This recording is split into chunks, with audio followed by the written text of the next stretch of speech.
Hello everyone and welcome to today's webinar on the quarterly financial report. Apologies once again for all of the technical issues we've had getting started this afternoon. We'll do our best to get us through as much of the content as we can within the original allotted time, but for those of you who are unable to stay for the full session, we will record the session.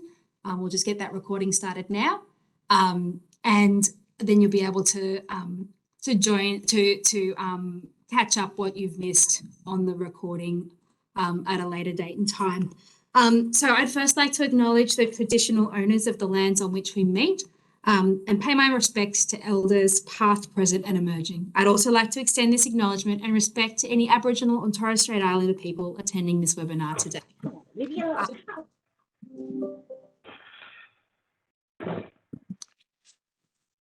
We do have a couple of people who I think are off mute and we're getting just a little bit of background noise. So if you are able to, if you're not on mute already, please do so. My name is Susan Trainer and I'm the Acting Assistant Secretary of the Structural Adjustment Strategy Branch at the Department of Health and Aged Care. Joined today by colleagues from both the department and from the Aged Care Quality and Safety Commission. Following my presentation, Ellie Osborne from the Commission will talk through some compliance insights from the Q1 experience. Claudia Ducatz from the Care Minutes Policy section here at the department will also talk through Care Minutes Policy, and then Grant Corduroy, who is a senior partner at Stuart Brown, who many of you know, will present on care costs and labour hour data and learnings from the Q1 report. I will note very quickly that agenda does say there'll be 2 slots for Q&A. We will push through straight past the first Q&A slot in the interest of trying to catch up on a little bit of the time that we have missed getting started, to try and catch up on a bit of time. I'll now begin with an overview of Q1 and provide details on the upcoming Q2 submission period, including some minor form changes. So thank you to all of you who submitted your Q1 QFR report during the reporting period. Changes to the sector financial reporting, including the introduction of the QFR, are key to increasing transparency, accountability, monitoring and evaluation as recommended by the Royal Commission into Aged Care Quality and Safety. Quarterly financial reporting serves a variety of functions, including providing information for star ratings, which are calculated at the service and facility level, assisting the department with monitoring and benchmarking the sector, helping with policy planning and development, and monitoring direct care minutes and informing pricing for the Australian National Aged Care Classification, or ANAC, pricing model. Q1 submissions were collected through the Forms Administration portal.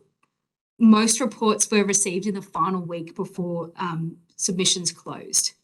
The Forms Administration Help Desk received a number of inquiries on QFR sign-off requirements. As with the ACFR, it is a legislative requirement that a director or member of a provider's governing body signs off on the QFR. More details on QFR sign-off requirements are available in the QFR guide and FAQ documents, which are available on both the Department of Health and Aged Care's QFR webpage and on the Forms Administration website. Claudia will speak shortly on some of the insights gained from on care minutes from the Q1 reporting. But I'll just quickly talk through a couple of matters relating to Q2 before we move on to our presenters. There are some minor form changes in the QFR between what you did for Q1 and what is required for Q2. In response to provider feedback, we've added a centrally held column in the home care labour cost and hours section of the report. This will align what the reporting approach for QFR with the ACFR. The average daily spend per resident field will be auto-calculated in the food and nutrition forms for residential care providers. And for NACSI-FACP and MPS providers, we will need to input a new data item called available bed days in the food and nutrition section. This will then auto-calculate the average daily spend fields. So as you're all aware, providers will soon need to submit QFR for Q2 of the 2022-23 financial year.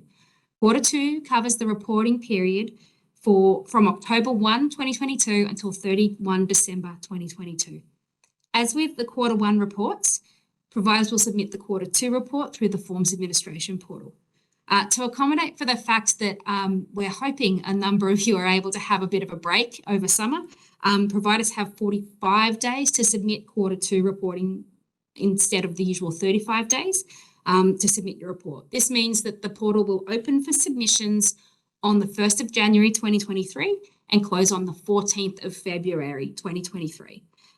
We'd like to remind providers that completing the Q2 reports, that the quarterly financial statements, part of the QFR, is completed on a financial year to date basis, while the residential and home care labour costs and hours and food and nutrition sections are completed for this quarter only. The Forms Administration Help Desk will be available to assist with the completion and lodgement of the Q2 QFR. So I'll now, if I'm just checking it, that we've been able to get Ellie Osborne from the Commission on the line.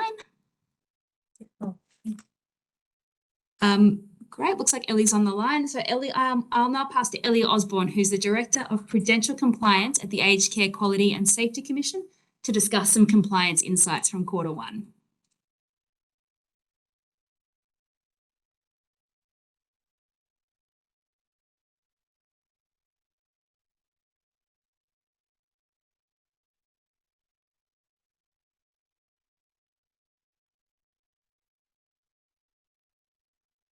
Hi, sorry, I think I've just been let in. So Susan, can you hear me okay? We can hear you, Ellie, thank Okay, you. no worries. Sorry, I think I was coming in as an attendee there. So anyway, we've made it. I'll try and keep it quick because I know we're sort of a bit, time's a little bit all over the place. But for those that don't know me, my name is Ellie Osborne. I'm the Director of the Prudential Compliance Section at the Aged Care Quality and Safety Commission. So my team here at the Commission is responsible for monitoring and ensuring provider compliance with the prudential standards, and we take regulatory action where that's appropriate, where there's non-compliance identified. So my team, I guess from the perspective of the quarterly financial reporting, is responsible for engaging with providers who fail to comply with the requirement to submit a quarterly financial report by the due date. So if I can just move to the next slide, please. Thank you. So as you all know, the QFR for this first quarter was due on the 4th of November this year, and I thought I'll just share a few insights today about how we went with compliance for this first quarter. Obviously, we recognise that this is a new obligation for providers, so it's a bit of a finding our feet, I think, for all of us in this first quarter. So for the first quarter, we had more than 1,400 approved providers who were required to submit. And we had 1,255 that actually submitted by the deadline date. So just as a point of interest for you all, the portal for submissions opened on the 1st of October, so a bit over a month before the due date. And we did receive our very first QFR submission on the 4th of October, so very early on, which was kind of nice to see. But probably unsurprisingly, of the 1,255 approved providers that submitted on time, over half of those submissions were actually received on the final date, being the 4th of November. In the lead up to the due date, we did receive 54 requests for an extension. And if you were one of those people that requested an extension from us or from the department, you would have received a response to be advised that because the due date is stipulated by the legislation, we actually can't grant an extension to anybody. So the due date is sort of a hard due date, but the Commission does consider a provider's individual circumstances when we're considering any regulatory action for a provider that fails to meet that obligation. I'll move on to the next slide, thank you. So a few insights about compliance in this quarter. For any provider that didn't submit their QFR by the deadline date, those providers were referred from the department to the Commission for consideration of compliance action. And just as a point of interest, you can see on the slide there a breakdown of providers that did not submit by the due date, broken down into provider type. So interesting to note, I think that late submission or non-submission from providers delivering only home care services was significantly higher than other provider types, which you might be interested to know. So for providers that did not submit by the due date, the Commission sent overdue letters to 195 providers that didn't submit on time. And as of a week ago, on the 1st of December, there were still 77 providers that had not submitted a quarterly financial report for this first quarter. And just if I can move on to my final slide, just to share a little bit, I guess, about what the Commission does with providers that don't submit on time or, for example, at this point, still haven't submitted a QFR. Our preference generally is to avoid taking regulatory action, and we recognise that there are challenges for providers.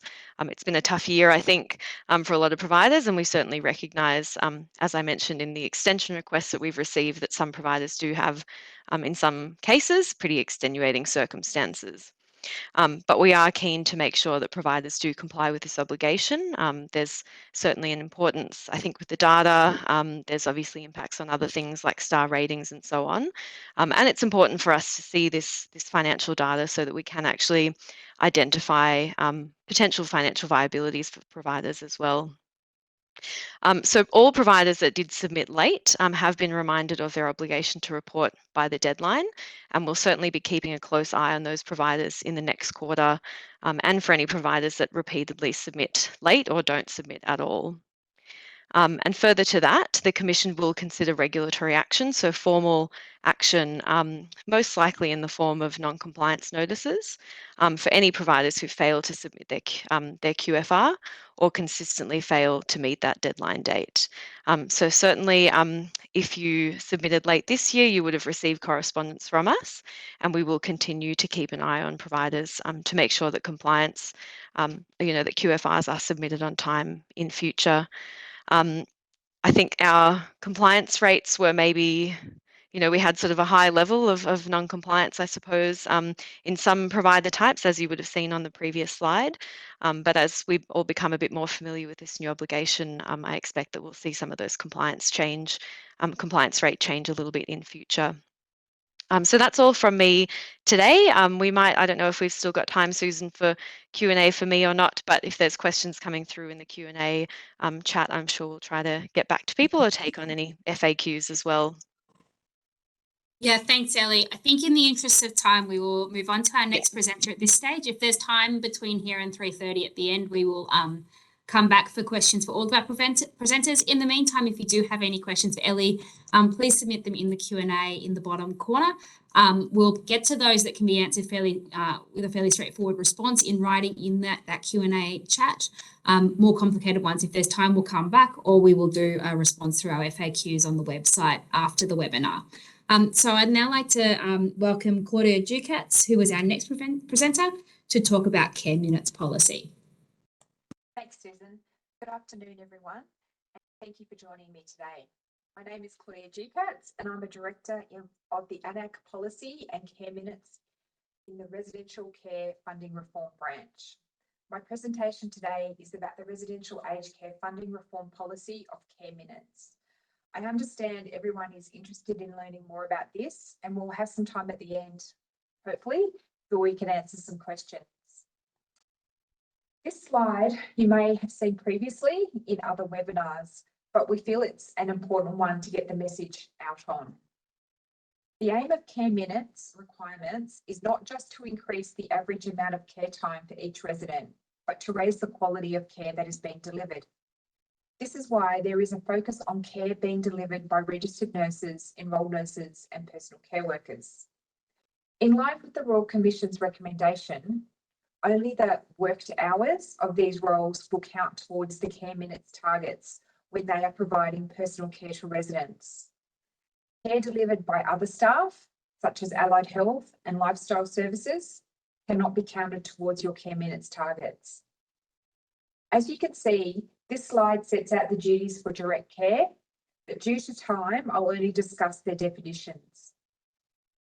For the purpose of reporting Care Minutes, a registered nurse is someone that is registered as a Division 1 registered nurse through the Nurses and Midwives Board of Australia with the Australian Health Practitioner Regulation Agency. I should add that we recognise not all registered nurses have a bachelor degree, as many were trained through the hospital system. As long as a registered nurse is registered with APRA, they are considered a registered nurse for the purpose of Care Minutes. Claudia, Sorry, Claudia, I'm sorry to interrupt. We've had a number of comments in the Q&A reporting that they can't hear you very well. Would it be possible for you to just move your microphone a little bit closer to your mouth? Yeah, Thank you so so is that any better? That's better for us, thank you. Okay, an enrolled nurse or EN is someone that is registered as a Division 2 enrolled nurse through the Nurses and Midwives Board of Australia with the Australian Health Practitioner Regulation Agency. In Victoria, enrolled nurses are registered as RN Division 2, which is not the same as registered nurses who are RN Division 1 nurses. Where a nurse does not have a diploma but has been registered by APRA as an enrolled nurse, they are considered an enrolled nurse for the purposes of providing care minutes. Enrolled nurses work under the direct supervision of a registered nurse and cannot act alone. Enrolled nurses are an important part of the aged care workforce to ensure the provision of quality care and that the skills mix within services, including having an appropriately qualified nursing workforce, will be monitored by the Commission. Enrolled nurses cannot provide registered nurse-specific care minutes, but can perform appropriate nursing tasks that allow registered nurses more time to provide registered nurse-specific care minutes. Enrolled nurses' time providing direct care to residents is included in the total care minutes. Next slide. As you may have also seen this slide previously, but again, I wish to reiterate the definition of a personal care worker for the purposes of reporting. We have had extensive consultation and research on this definition, and it will be used to measure the direct care of personal care workers that counts towards care minutes targets. What we have agreed on is that a personal care worker, or PCW, is an employee classified under the Aged Care Award 2010 or an equivalent enterprise agreement as an aged care employee level 2 or grade 1 personal care worker up to aged care employee level 7 or grade 5 personal care worker, excluding aged care employee level 6, and works under the guidance of a nurse, either an RN or an EN. Activities of a personal care worker that can be reported as care minutes include assisting residents with daily living routines and direct care activities, such as self-care or personal care. For example, assisting with eating, drinking, monitoring fluid intake, skincare, ambulatory, bathing, washing, dressing, hair care, mouth care, positioning, shaving, bladder and bowel care, mobility and transfers. Social and emotional support for residents and their families, for example, supporting residents to be and feel connected, heard, valued and fulfilled, and regular monitoring and support of residents' health and wellbeing. Activities not consistent with the personal care worker role include, but are not limited to, organising recreational social activities, allied health, including exercise, and hotel services such as catering, cleaning and laundry. Also, social and emotional support is a vital part of the residential aged care. Personal care workers can and do support residents' social and emotional needs as part of their duties, and this component of their duties can be included in care minutes. Social and emotional support includes activities that support residents to be and feel connected, heard, valued and fulfilled. Examples of the activities that would be counted include when a personal care worker spends social time with a resident to have a conversation, or when a personal care worker assists a resident personally to undertake personal interests, for example, reading or playing a game. Or another example is where personal care workers assist a resident personally to participate in a group activity. However, running group lifestyle activities that would usually be run by a lifestyle coordinator, for example, painting, singing, bingo, does not count towards care minutes, but a personal care worker's personally assisting a resident to take part in these activities does. For further details on care minutes and the definitions for care workers, please see our care minutes and 24/7 nursing requirements guide. To make it clearer for what counts as care minutes for personal care workers, I have an example on this slide. Ingrid is employed as a Grade 1 personal care worker, Level 2 award at Leafy Gums Aged Care. She spends most of her time, about 80%, attending to the basic daily needs of residents, including bathing and washing residents, dressing, sitting with residents and helping them eat, assisting them with toileting and accompanying them on daily outings to assist with their basic daily needs. This is considered direct personal care and is counted towards care minutes. Ingrid also helps out in the kitchen, about 20% of her time, as a kitchen assistant with food prepping for residents. For example, Ingrid might help the chef to plate up food and serve food to residents in the dining room. This is not considered direct personal care and cannot be counted towards care minutes. The last part I'm going to finish on today is the importance of the data and accuracy of the quarterly financial reports, or QFRs, and what we are doing with the data. The data collected in the QFR is important as, first and foremost, it is a legislative requirement.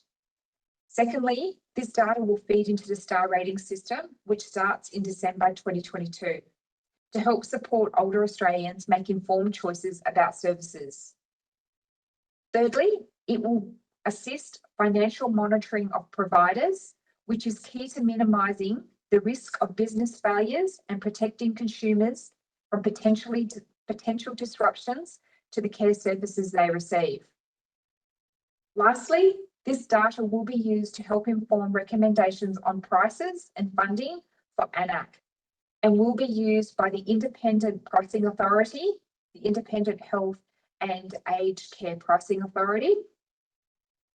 Therefore, it is very important that this reporting data is accurate and of high quality. This can be particularly difficult for providers who have employees in hybrid or dual roles. However, I hope the explanation today has aided your understanding for the reporting requirements. In regards to recent reporting, the department has been analysing and monitoring the information submitted by providers to validate the accuracy of the information. I can confirm that approximately 20% of providers have been asked to re-verify their QFR data, and that related to the care expenses and/or care hours. I can also let you know that from the 2023-24 financial year, the department will be conducting audits of provider reports to verify that the reported information is accurate. This means the data reported accurately reflects the staff employed and the activities they perform. The audit function aims to protect the integrity of government spending by confirming that funding provided is being used as the policy intends to improve the quality of aged care and discourage misreporting by providers. The audits will be conducted to monitor provider compliance with legislative requirements by cross-checking the information submitted in the quarterly financial reports and the aged care financial reports against other information sources. While it is expected that most providers will meet the care minutes reporting requirements, if non-compliance is identified, the department may take action to protect the integrity of the Commonwealth's expenditure and the accuracy of information published through the residential aged care star rating system. Finally, I want to add that the department is here to answer your questions and support you provide accurate reports, and there is plenty of assistance available. The Forms Administration Help Desk is available to assist with the completion and submission of the QFR. You can call the Help Desk on 02 4403 0640 or email. Please do reach out if you need assistance, because the greater the accuracy and higher quality data we receive, the benefits will include helping you meet the requirement of the reform, monitoring viability of the sector, and protecting consumers from care disruption, as well as aiding in the recommendations of appropriate pricing for funding the important work you do in the Australian Aged Care Services. Thank you, and I will now hand over to Grant Corduroy, a senior partner at Stewart Brown, to talk about the QFR help desk queries being received and the quarterly financial review data quality reviews for residential and home care providers. Good afternoon, everyone, and again, apologies for the delay, the technical delay. It's been a long, hard year, I think, for everyone, including technology. And but we're online, and I believe that a copy of this presentation will be shown to everybody, available to everybody, as well as a recording. So on the next slide, we'll just talk about the quarterly financial report, and Claudia has quite rightly mentioned the absolute requirement for accuracy. Well, the department, to assist this process, has engaged Stewart Brown to do a data cleansing and checking process. And we'll be doing this for each of the next 3 quarterly financial reports, as well as the aged care financial report. And this is a process which will help the providers where there's data that's outside of the normal range. We'll be able to go back to providers and assist them to understand why there are differences, and also to help them get accurate data and resubmit if required. And this will be of a great advantage to all providers going forward. And so once you go to the Forms Administration Help Desk, if it's a query in relation to the data or how to extract the data or what it represents, they then forward it to us, and then we will review the data and engage with the provider to see where the assistance is required and how we can help. Also, always look at the department website, which has lots of useful information that they put on, including frequently asked questions and previous webinars, and we provided the link for the department website there. So on the next slide, we start talking about the help desk and the quantum.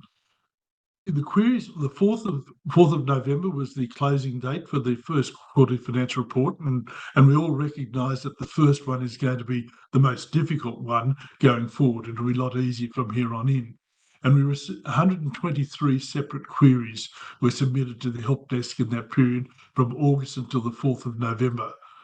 Now, some of the frequently asked questions, we're just giving some of the major ones. Now, home care, we looked at, Ellie provided a graph before of the number of non-submissions or changes, and we saw home care was a major component, because they're a lot less familiar with this style of reporting, whereas in the residential aged care, it's more familiar. So therefore, we expected to see home care having more difficulties in the first one. So on the home care frequently asked questions, in relation to the feedback and definitions, and basically they want to find out how do you classify the definitions, what are the categories. So briefly, the categories: domestic assistance, which is like shopping, etc., maintenance, including gardening, and transport. And they're the main categories that we're looking at, as well as obviously the clinical categories. Another frequently asked question was, does the QFR require information on the income and expenditure on services brokered to other providers, as well as self-funded or private clients? And the answer to that question is yes. The income and expenditure should cover packaged home care clients, private clients that meet the age requirements, which is persons over 65 years of age or over 50 years of age for persons identified as Aboriginal or Torres Islander persons, and brokered services for package home care clients and age-eligible private clients with other providers.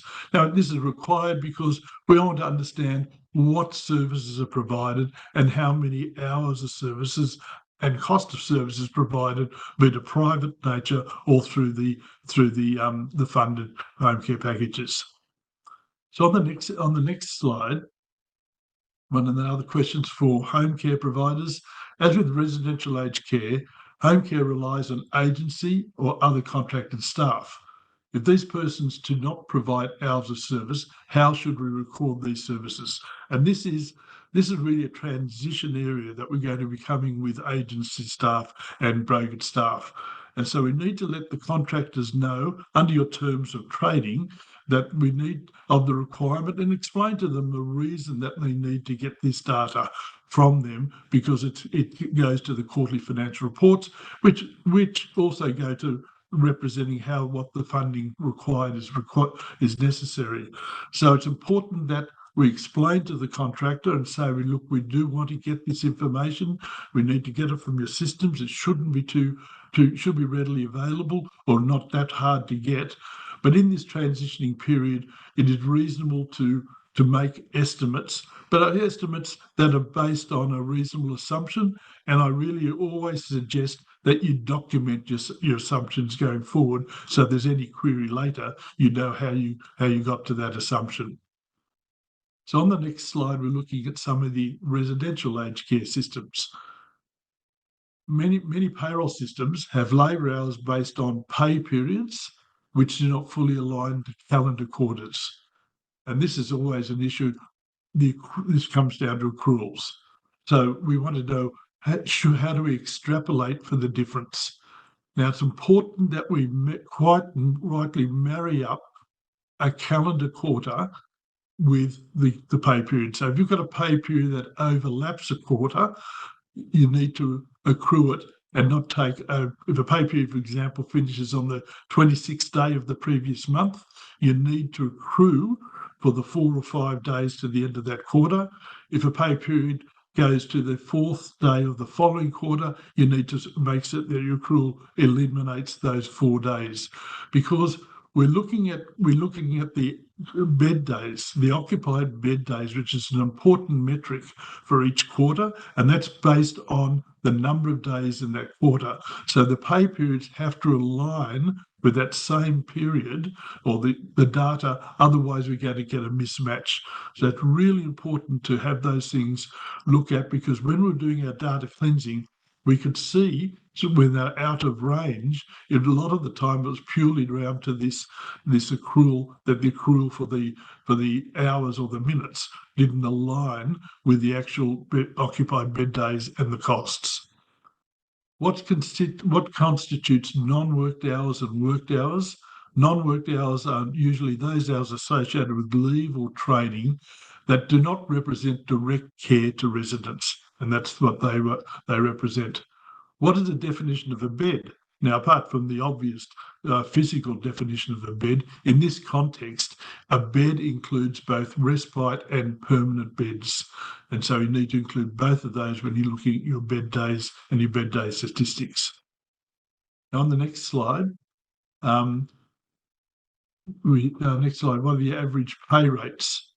Now, this is always a difficult one, because we use the pay rates as a metric to understand that the costs align with the minutes. So the average pay rate is the base pay rate for each classification. So for an RN classification, you might have several pay rates. So you get the average base pay rate for an RN, but it does not include overtime or any of the on-costs, the on-costs being leave entitlements and areas like that. So for RNs, for ENs and PCWs, we want to get the average base rate for that particular classification. Are we allowed to consolidate co-located facilities for the QFR reporting? And the answer is no. All facilities receive separate funding. They've got a separate NAPS ID, and they're required to submit expenditure individually. So if your system doesn't allow easily, your general ledger system doesn't allow easily to split a consolidated or co-located facility, you need to make an allocation based on a reasonable apportionment. Now, you should be able to get some of the base areas, like you should really know what your bed days are, and you should probably know what your staffing costs are, but make a reasonable apportionment and again document it, but you'd need to submit for each of the facilities, not as a consolidated co-located facility. When reporting RN shift hours, do they need to be in line with the shift hours given as a reference? Now, this relates to, we looked at what constitutes a morning shift or a day shift, an afternoon or evening shift and a night shift, but you don't have to reconcile those hours that you gave in those shift areas with your RN or EN and PCW hours. the hours that you provide are accurate, and we need them to be accurate. As far as the information and the shifts, we need them to how many hours best align to that shift, so we can understand exactly how the impact of the 24/7 nursing in the facilities, and how many average RNs, for example, are in each of those shifts and are needed at each of those shifts. And we can then look at that compared to the number of residents and the size of the facilities. So on the next slide, some key figures that we came, and these sort of tie up, and we can relate it to what Ellie did earlier. But 2,676 facilities or aged care homes were submitted in the Q1 QFR returns. Approximately 70% of the returns did not require further review or checking. In other words, they were within range, and they're also in range when we compared them to a previous ACFR and looked at similar sized homes. Now, as of Friday, the 25th of November, almost 93% of the QFR returns had now been assessed as being within the expected range. So we've gone from 70% when we received the information on 4th of November or shortly after. By 25th of November, some 3 weeks later, we're at 93% were as classified as being within range. And at that time, 7% still required further review. And a statistic we heard earlier, there's still some that have to be submitted. And we received some 400 queries going up to 15th of November regarding the providers' QFR submissions. So again, the department has made available this process to help providers so we do get accurate information going forward, which is for everyone's benefit. On the next slide, and we won't go through, but this is a cleansing flowchart that you'll be able to see from the presentation when you look at it, which shows you the process that goes through for the cleansing and the checking, and then what happens going forward.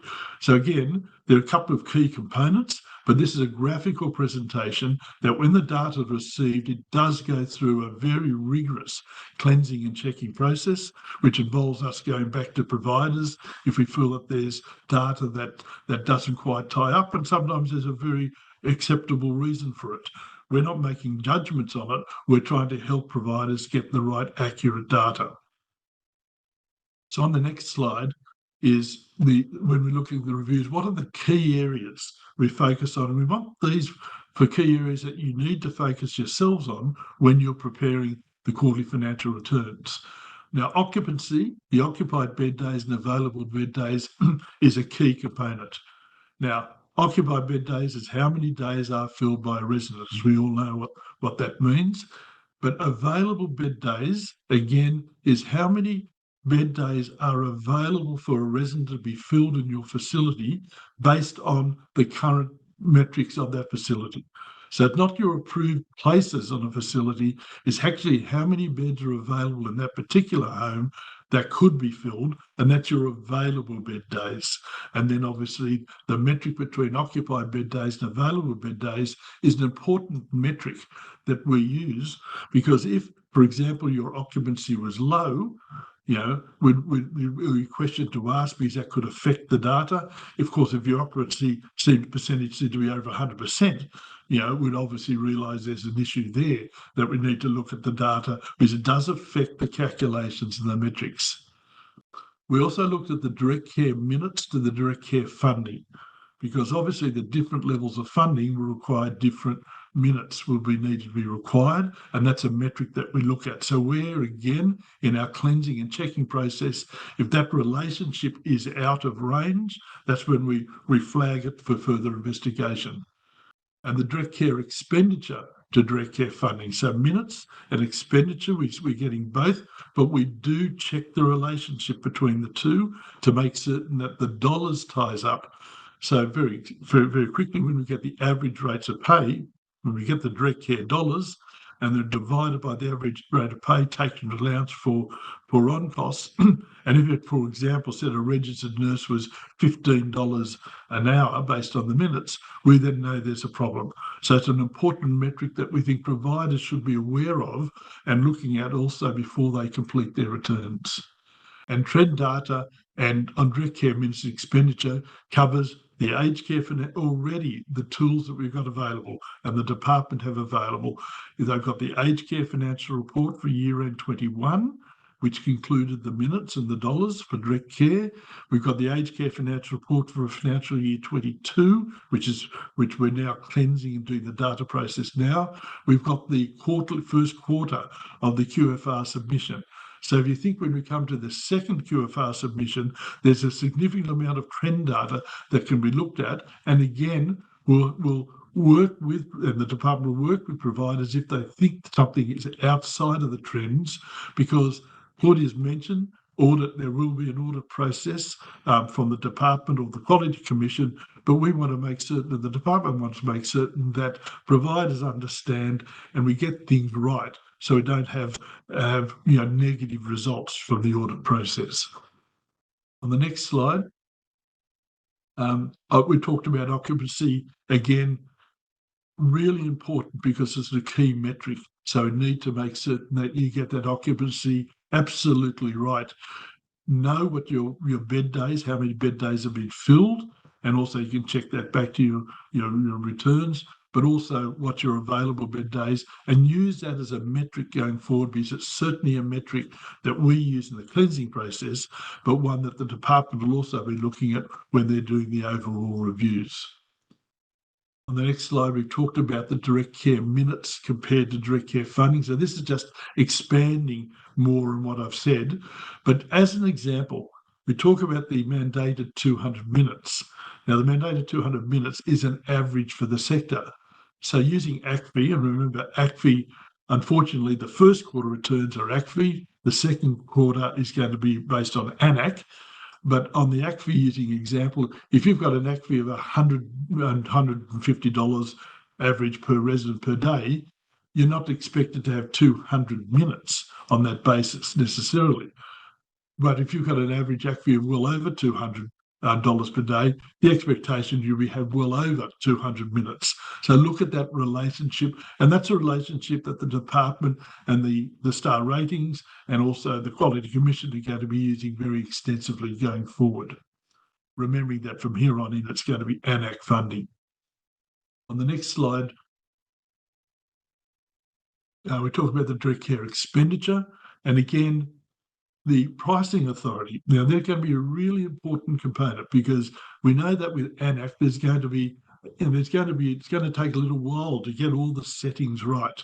There's been good modelling done by the department. They've got the AN-ACC-based price, but the pricing authority is charged with the responsibility of understanding what are the components of providing direct care costs, and therefore what's the appropriate subsidy, being AN-ACC, to cover the costs, and obviously to cover the costs and make certain they're well and truly covered and being used properly.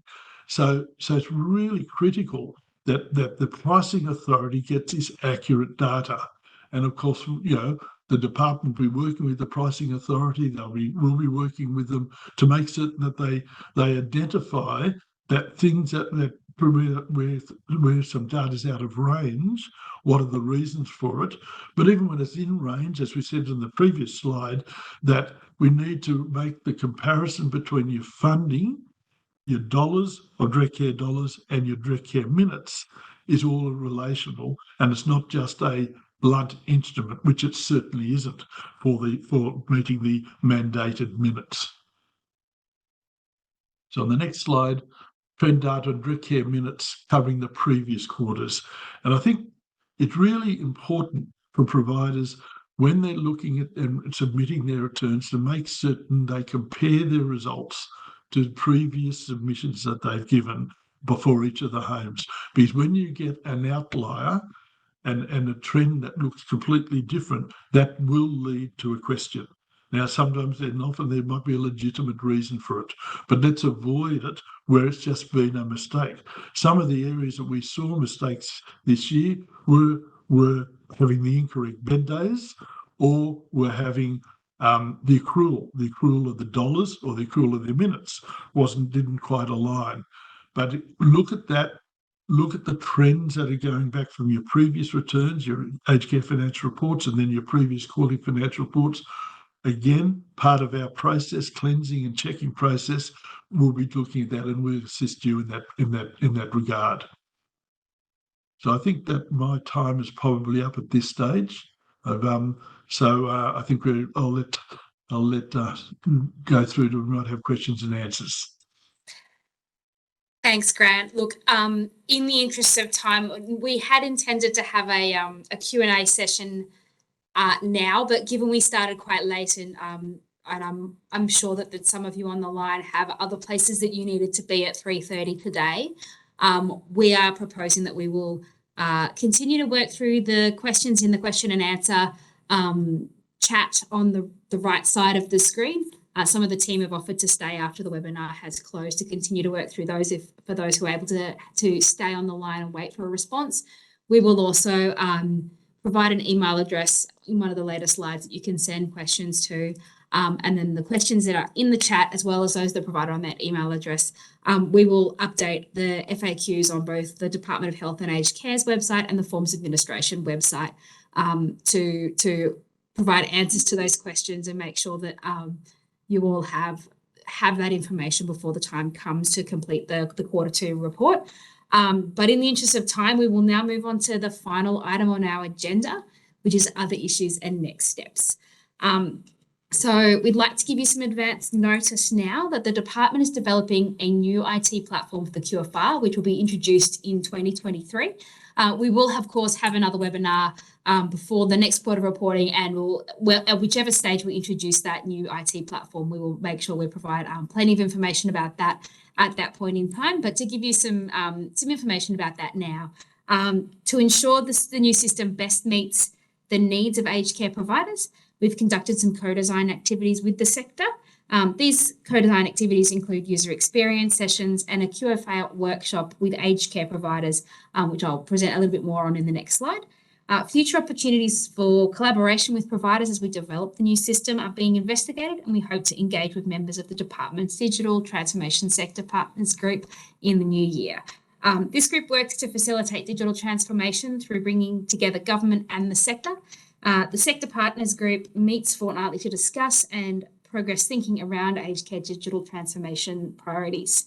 You can find more information about the group on our website. Last month, the department conducted a workshop with provider representatives. Building on previous user experience research, the department showcased progress on the development of the future QFR system. The participants in the workshop provided some really useful feedback for us throughout the session. And a key call out through that was a desire from providers for increased opportunities for data upload. A poll to survey opinions on the developing system and to inform our next steps was also conducted, and providers who were surveyed indicated that they thought this future system would be either easy or moderate for them to use. And so just before we wrap up, another reminder about Q2 QFR, and then just one more little reminder for you on a slightly different topic. Providers will be able to submit their second quarter reports through the Forms Administration portal from the 1st of January, with submissions due on the 14th of February 2023. I did see in the Q&A before, a keen eye spotted that for a brief period of time, that showed up as 15th of February on our website. But it is a legislative requirement for us that we close that 45 days after the end of the relevant reporting period, which of course ends on the 31st of December. So it is the 14th of February, and the website has been updated, or will be updated to reflect that.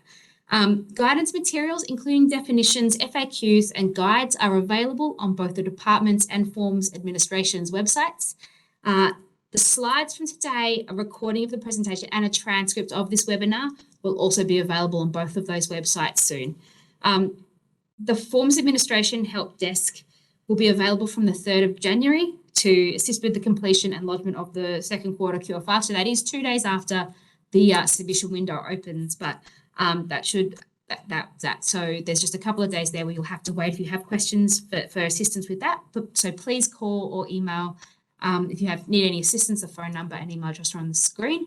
And in the meantime, if you do have any additional questions for us, including ones that we weren't able to get to in this webinar because of the time constraints, please do email them to the FFB consultation@health.gov.au website.